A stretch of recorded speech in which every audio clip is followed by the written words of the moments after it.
नमस्कार किसान भाइयों, स्वागत है आपका हमारे चैनल पर। आज की इस वीडियो में हम बात करेंगे धान में जिंक कब डालना चाहिए, कितनी मात्रा डालनी चाहिए, जिंक की कमी कैसे पहचानें और सही तरीके से उपयोग करके उत्पादन कैसे बढ़ाया जा सकता है। अगर आप धान की अच्छी बढ़वार और ज्यादा कल्ले चाहते हैं तो इस वीडियो को अंत तक जरूर देखें। जिंक क्यों जरूरी है? किसान भाइयों, धान की फसल में नाइट्रोजन, फास्फोरस और पोटाश जितने जरूरी हैं उतना ही जरूरी जिंक भी है। जिंक एक सूक्ष्म पोषक तत्व है, लेकिन इसकी कमी होने पर फसल की बढ़वार रुक जाती है। अगर खेत में जिंक की कमी हो जाए तो पौधा कमजोर रह जाता है, कल्ले कम निकलते हैं और पैदावार पर सीधा असर पड़ता है। जिंक की कमी कैसे पहचानें? सबसे पहले पहचान करना जरूरी है।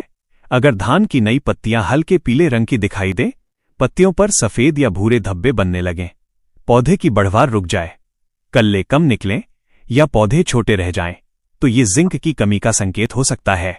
ऐसी स्थिति में समय पर जिंक देना बहुत जरूरी है। जिंक कब डालें? धान की रोपाई के लगभग 15 से 25 दिन बाद जिंक डालने का सबसे अच्छा समय माना जाता है। अगर इस समय जिंक दे दिया जाए तो पौधों की जड़ें मजबूत बनती हैं और कल्ले अच्छी संख्या में निकलते हैं। यदि खेत में पहले से जिंक की कमी दिखाई दे रही है तो देर न करें। जिंक की सही मात्रा: अगर आप जिंक सल्फेट 21% का उपयोग कर रहे हैं तो सामान्यतः 10 किलोग्राम प्रति एकड़ या स्थानीय कृषि विभाग लेबल की सिफारिश के अनुसार प्रयोग किया जाता है। यदि आप किसी दूसरे जिंक उत्पाद का उपयोग कर रहे हैं तो उसके लेबल पर दी गई मात्रा का ही पालन करें। जिंक डालने का सही तरीका: सबसे पहले खेत में हल्की नमी रखें। जिंक को समान रूप से पूरे खेत में फैलाएं। इसके बाद हल्की सिंचाई कर दें ताकि जिंक मिट्टी में अच्छी तरह मिल जाए।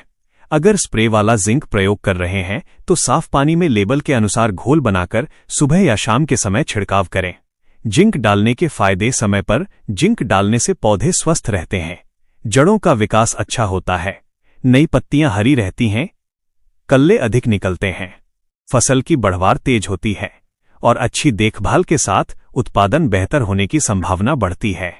जिंक डालते समय सावधानियां: जरूरत से ज्यादा जिंक न डालें, तेज धूप में स्प्रे न करें, बारिश की संभावना हो तो छिड़काव टाल दें, किसी अन्य दवा के साथ मिलाने से पहले उसके लेबल और संगतता की जांच करें। क्या जिंक के साथ यूरिया डाल सकते हैं? अगर मिट्टी में जिंक डाल रहे हैं तो कई किसान इसे बेसल या शुरुआती खाद प्रबंधन के साथ उपयोग करते हैं, लेकिन उत्पाद और परिस्थितियों के अनुसार तरीका अलग हो सकता है। इसलिए अपने कृषि विशेषज्ञ या उत्पाद के लेबल की सलाह का पालन करें। आम गलतियां: बहुत देर से जिंक डालना, कम या ज्यादा मात्रा देना, सूखी मिट्टी में बिना सिंचाई के डाल देना, कमी की पहचान किए बिना बार बार जिंक डालना। इन गलतियों से बचें। बेहतर उत्पादन के लिए सुझाव: केवल जिंक डालने से ही अच्छी पैदावार नहीं मिलती। समय पर यूरिया दें, खेत में उचित पानी बनाए रखें, खरपतवार नियंत्रण करें, कीट और रोग का समय पर प्रबंधन करें, संतुलित पोषण अपनाएं। समापन: तो किसान भाइयों, अगर आप धान में सही समय पर जिंक का उपयोग करेंगे और संतुलित पोषण देंगे तो फसल की बढ़वार बेहतर होगी और अच्छी पैदावार मिलने की संभावना बढ़ेगी। अगर आपको ये वीडियो पसंद आई हो तो लाइक करें, शेयर करें और हमारे चैनल को सब्सक्राइब करना बिल्कुल न भूलें।